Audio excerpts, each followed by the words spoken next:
Hey, what's up, everyone? My name is Jeff, and I wanted to give my raw opinion on the ban announcement that came out for Fires of Invention, Agent of Treachery, and the nerf for the companion mechanic, which I think that Wizards actually did a pretty good job here. I was calling for to just do away with the companion side of the mechanic and still let the cards be played, and this does let the cards still be played, but the companion rule is nerfed. I wish it was just done away with personally, but I think overall this is good. So first off, just what the Wizards did here, and this is the post right over here if you guys want to read it. Of course, you can go check it out online, but basically what they did is they banned Agent of Treachery and Fires of Invention from Standard, and then gave them a suspension for Historic. And actually, I'm a fan of the suspension type of ideal. I think Field of the Dead is a crazy powerful card. It was suspended, and then they brought it back into Historic because they wanted to keep the power levels for a lot of different types of decks to be available instead of just only having a few really powerful cards. And I'm okay with powerful cards. I know some people really don't like the power creep or don't like, you know, the idea of Wizards expanding into different realms of, you know, creativity with how powerful things can be. I do think, however, that maybe Winota is a little bit overpowered at times or something like that. So and let me shrink this down now. Actually, real quick, the other part of this is the new companion rule, which says once per game at any time you can cast a sorcery, which is, you guys know. All right, you can pay 3 generic mana to put your companion from your sideboard into your hand. This is a special action, not an activated ability. So I actually like this. First off, it puts it to your hand instead of a place that you can't interact with it. If someone does pay 3 mana, you know, they have a little bit extra mana. You know, let's say they're playing Yorion, which I'm believing that you still have to. So yeah, let's say they're playing Yorion here. You still have to build your deck around the companion mechanic in order to have that ability to be able to pay 3 to put it into your hand. Having everything cost 3 more is huge. First off, it completely shuts down the Obosh decks, which that's a big deal. Being able to completely shut down the Obosh decks, for one, really helps. Being able to make Lurrus 6 mana instead of 3 mana, and, you know, having to activate that at sorcery speed is a pretty legitimate hindrance for this to be, you know, for you still to be playing with the downside of only being able to have 2 cover mana cost things. I think that it almost incentivizes, if you want this effect, if you want the effect of Lurrus, to instead just put it into your deck. I think that's kind of the idea here, is that you can build around it, but why build around it when, you know, Yorion's really powerful ability can just be put into your deck and hopefully you draw into it. I feel like that will, I think that the 3 mana just about eliminates the times that you want to put it in as a companion. I think that the only one that I may, you know, like the only ones that you may look at having as a companion are ones that, like Kahira here, where you're going to want it in your main deck anyway, and you might as well, like, it's pretty easy to build all cats, all elementals, all nightmare dinosaur, all those kind of things. You might as well put your 4th copy or your 3rd copy in the sideboard and be able to pay for it when you need it, but then still be able to search and find the other Kahiras when it's a good time to do so. I really like that. I think they actually did a pretty good job with still keeping the companion mechanic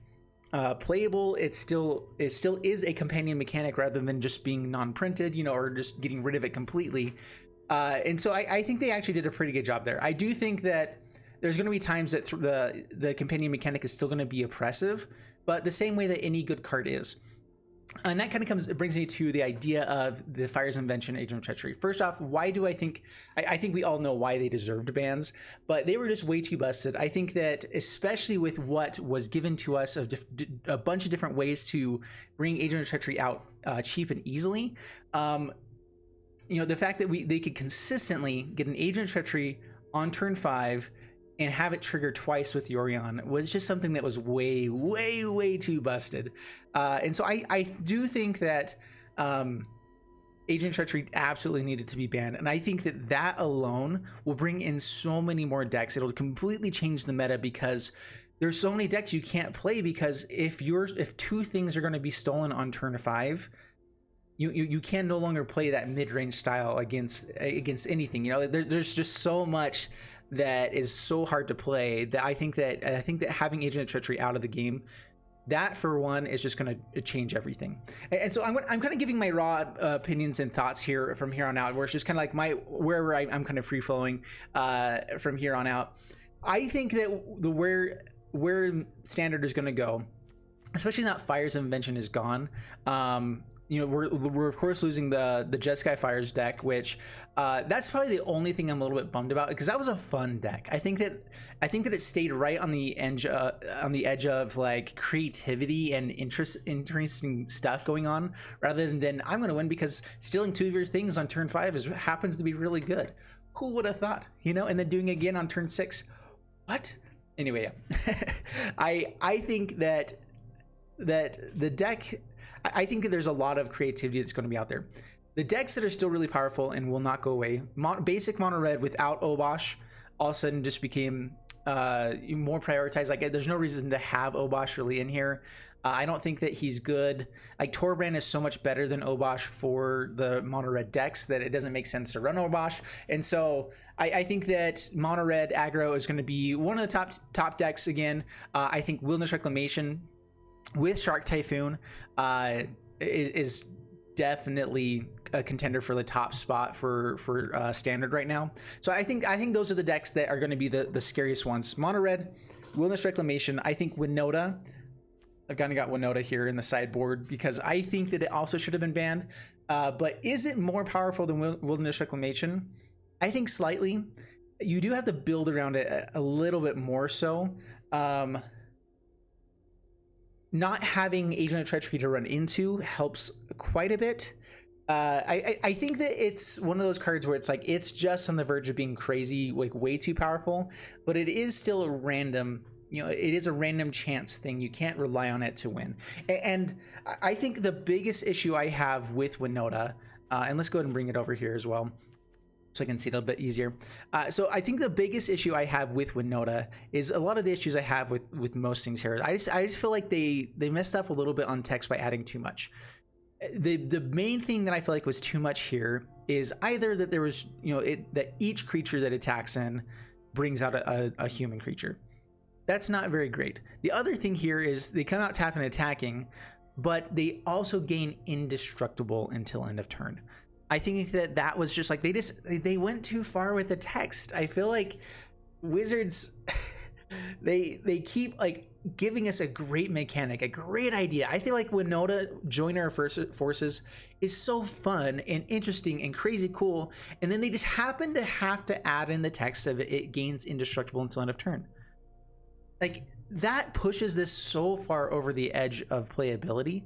And I think that they put that in there because they wanted this to also be playable in Commander. Like, I legitimately think that that's the reason why that part of text was in there, is because you have to be able to have these things.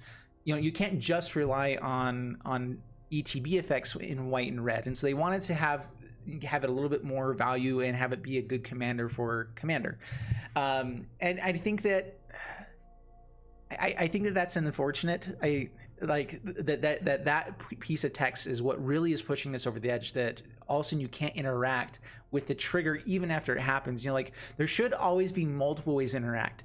A lot of people were saying, you know, just put the companion mechanic, you know, in as the 7th card of your hand, but then only black cards and maybe blue cards can actually interact with it before triggers happen. You know, that is. You have to be able to make every color interact in a similar fashion. I think adding the you know, making them have to pay 3 mana, it's similarly hosed by every single deck. You can, and we also get to know what their deck is built around. So that's 2 pieces of advantage that you also get with playing against it from any sort of deck perspective. So I think that really helps to kind of just like put the gameplay into a little bit more fair stance. Anyway, sorry, I'm just kind of talking freeform because this is new stuff. One thing too, this is actually something that is interesting to me, is that the effective date for this on MTG Arena doesn't come out to June 4th. Why? Why in the world do we have to wait this long to actually to get rid of Agent of Treachery and Fires of Invention? Why do we have to wait until the 4th? And that's part of the reason I'm making this video like this, is because this is something that's interesting. I know that playing Magic with these cards still in the format, I don't care to do it. Maybe a lot of people aren't playing these ones after this, and maybe I can still play stuff that won't have it. But I mean, like, we can't actually use companions in the right format right now, and so I'm just really frustrated that we're having to wait for 4 days before we can actually play Magic right again. Anyway.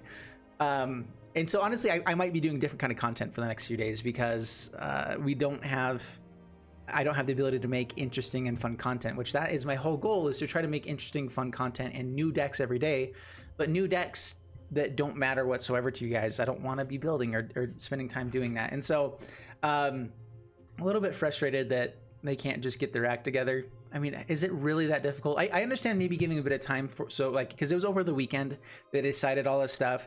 I think they're waiting for the results of the Arena Open to kind of for sure know which ones they might have had, like Winota in the back burner, and then there were so many Fires and Agent Treachery decks in best of 3 that they're like, okay, those are really the ones we got to get taken care of. I really legitimately think that that's kind of how they went about it. And so then of course giving their developers, you know, hey, this is what you got to do, you have a day to do it, can be difficult. But at the same time, I mean, this is the thing, is that we're seeing so many more companies come out with games that are really well done digitally, and they have put in a lot of clout into MTG Arena as like the format for Standard.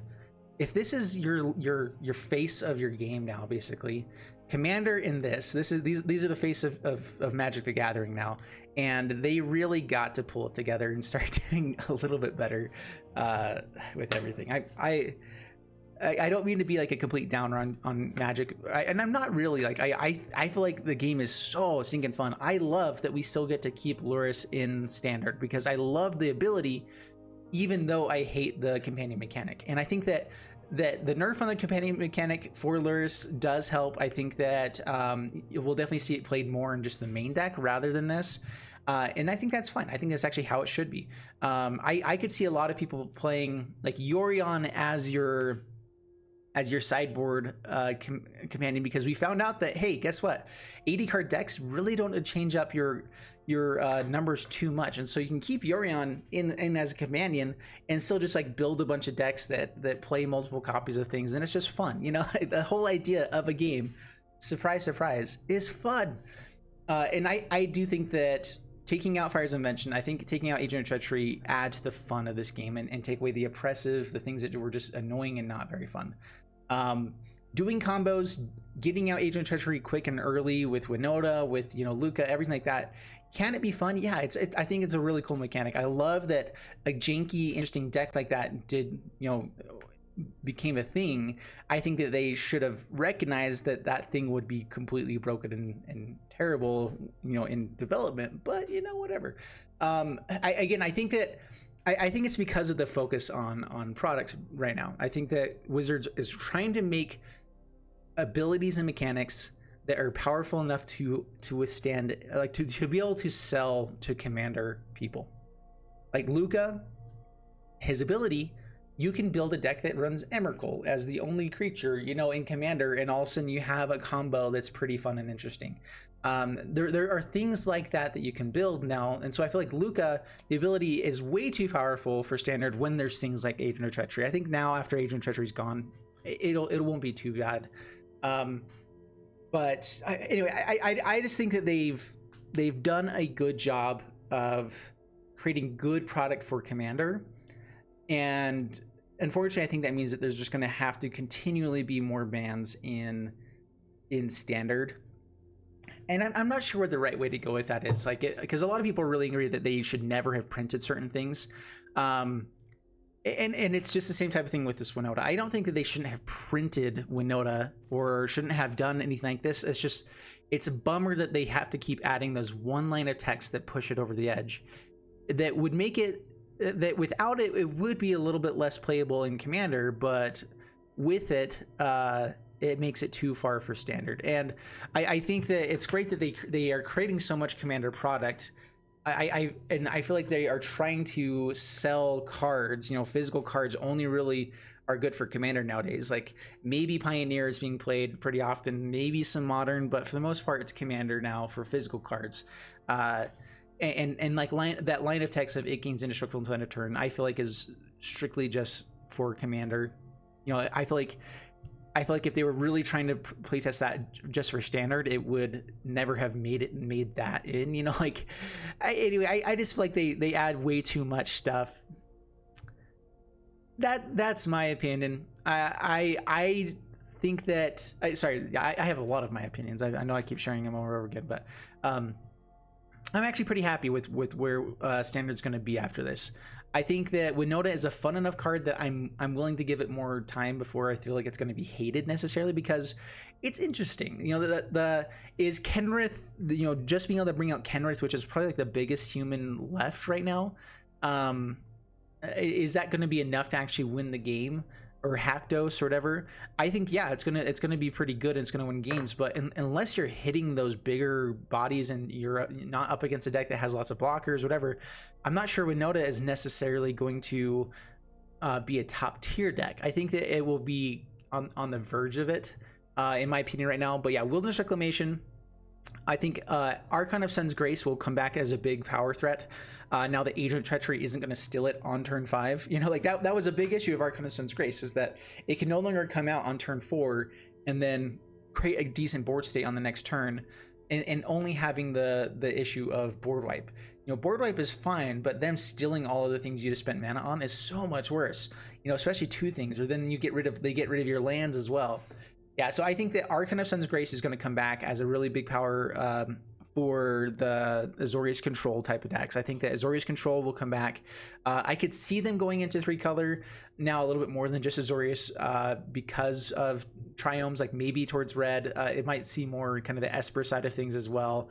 Maybe not. I think that that is a deck that will probably run Yorion as a companion as well, or maybe just like a 1 or 2 of in the main board. In the main deck. So yeah, I think that that's my prediction of what's going to be the best decks. Of course, what I do every day, bringing out different content and everything like that, is all about trying to create the most fun content that we can, you know, the most fun stuff.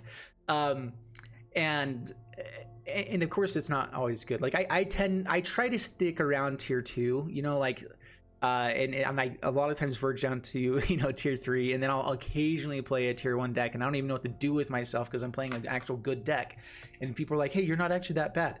Yeah, it's because playing good decks tend to win better, tend to win more, you know. Like, but I feel like the whole point of Magic, and this is just what always made me love Magic, is like I remember I used to do a lot of driving, where I would drive sometimes, like, you know, 9 to 10 hours a day or something like that. And what would keep me awake was brewing a deck in my mind. When I was first introduced to Magic, is I remember a Fleet Swallower, the card that it's a 7-mana fish that when it attacks, you mill half of the opponent's library, whoever you're attacking, as it attacks. I have tried to brew with that card so many times, and it has kept me awake for like 15 hours of driving, just the idea of trying to brew with that card.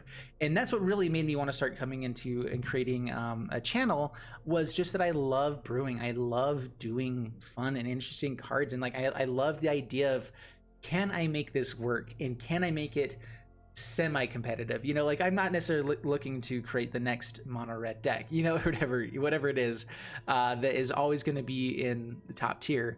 I feel like I'm always trying to find, like, hey, can I make this playable? Can I make it that you can take it to an FNM, or you can take it, you know, and you know, have fun ranking with it for that day, or, you know, or just playing with it, or do whatever. I'm hoping that the content I'm creating, sorry, this kind of turned from, you know, everything here to kind of more of just like introspection for my channel, but I've been wanting to make sure that I'm making fun and interesting content here. I know I've been making quite a few changes with everything I'm doing here. I want to consistently make this channel, you know, about Magic, do everything like that. I am going to be starting to make some extra content for the other channel, doing more stuff there. And what I end up doing may change a little bit of what this channel is doing, as far as like if we see some other games featured here on this channel as well as Magic. Magic will never go away for this channel, and I doubt it'll ever change from being 7 days a week. I will probably add Legends of Runeterra to maybe like in the evenings, or maybe just extra some days here and there on this channel. I'd love to hear you guys' thoughts down that in comments below. I know this is going to be towards the end of the video, so most of you guys won't even be here for this part of it, but it's all cool. I appreciate everyone that has liked my stuff, supported me with subscriptions. I know that I only have 29% of you guys subscribed, and so if you guys are at this point and you are one of those people, I know there's a lot of people I see down in the comments that comment every single video that they are big fans of everything, and I can see YouTube has finally let us see if commenters are subscribed or not, and most of you guys that are huge fans that I thought were my friends aren't subscribed. What's up with that? No, sorry. I like being raw. I like being able to talk to you guys as though you guys are here, you know, and kind of just give who I am and everything. And who I am, bring it back to the topic at hand. I think that they did a good job with these bans. I think that these are the two that I was calling for. I've been calling for Fires of Invention for forever, since like Throne of Eldraine. I was like, you know, Fires of Invention is just way too much value. Wilderness Reclamation is a similar type of card, but you get the value at the end. I feel like the abilities that they were able to do with Fires of Invention with Yorion, bouncing the Fires of Invention, you get to still keep it, but also you get, you know, that much mana again. You end up having 3 times the mana. It was just way too powerful. There's way too much value that could be done with it. And so Fires of Invention is a card that I am most excited to be gone. Agent of Treachery, I think, was just like, even though the power was like, just because you steal someone's stuff doesn't mean you're going to win the game. I think that they should base everything based off whether or not it's going to be winning the game as well. I think that it just wasn't a fun mechanic. I think that it was too powerful with all the different ways you can cheat it out, and not having fun, surprise surprise, makes the game less fun. Sorry guys. Anyway, I think that I'm really happy and excited with where everything's at. I think that there's gonna be some fun decks still out there. I think that like a Garuda deck, with having it just in the main board, and then that way you can play, you know, 3 mana spells or anything like that, will also be kind of a fun idea. Like, there's a lot of fun stuff that we can do that all of a sudden now I feel like it's not as worthwhile to put Companion into the sideboard necessarily with some of the mana restrictions. We're going to start seeing decks that are just running them in the main board, and I think that's really fun. I think that's a really great idea. I think that I think that now it's not too oppressive, too powerful, and too overboard. And I'm really excited to see where a lot of the gameplay will go from here. So I guess my question to you guys is what kinds of decks are you guys looking for? If you have any deck ideas, put them down in the comments below. If you have any suggestions for, and also just give me your thoughts on the bans. Which cards do you think should have been banned as well? I know a lot of people were angry about Teferi, the 3 mana Teferi. I think for me, I'm kind of okay with where Teferi's at with it. That's not one that I've been as bummed about. I also don't play Control as much. I don't play as many instants and stuff. I definitely do here and there, and it hoses me. But I feel like that Teferi's ability doesn't necessarily isn't the cause of the main frustration in games that these ones were. It's not quite at the same level. It's close, but not quite at the same level. I think Priest of Forgotten Gods is another one of those cards that they just added way too much text into something. Like, there's a lot of cards like that right now. Maybe like Questing Beast fits in that as well. There's kind of one for each color, where they just have way too much text. It's a little bit too powerful of ability. They shouldn't have let it be that good. And unfortunately, a lot of the stuff is just a little bit too good. And so anyway, I think that Standard will be in a much better, healthier place for now, and we'll see with new sets. And I think that after rotation and losing all of, I believe all of War of the Spark Planeswalkers will go away with rotation. I know that we kind of have to just stick with them for a while, but I feel like after that many Planeswalkers goes away, that many static effects on the battlefield, which that was the part I think that was tough, is so many static effects that you have to remember. As soon as those are gone, I think that Standard will be in a much healthier place, and I think it'll be a lot more fun. So anyway, that's where I'm feeling. I'm actually very hopeful with this banning announcement. I'm pretty hopeful with the way that they handled the companion rule. It gives me hope for the type of changes they can make in the future if they also mess stuff up, because you know what, like, they're gonna mess things up again. Surprise, surprise. You know, it's a company and it's run by humans, and humans do dumb stuff sometimes. And that's fine. That's cool. Like, I wouldn't want it any other way, because they also do way more genius stuff every once in a while as well. That's how humans work, right?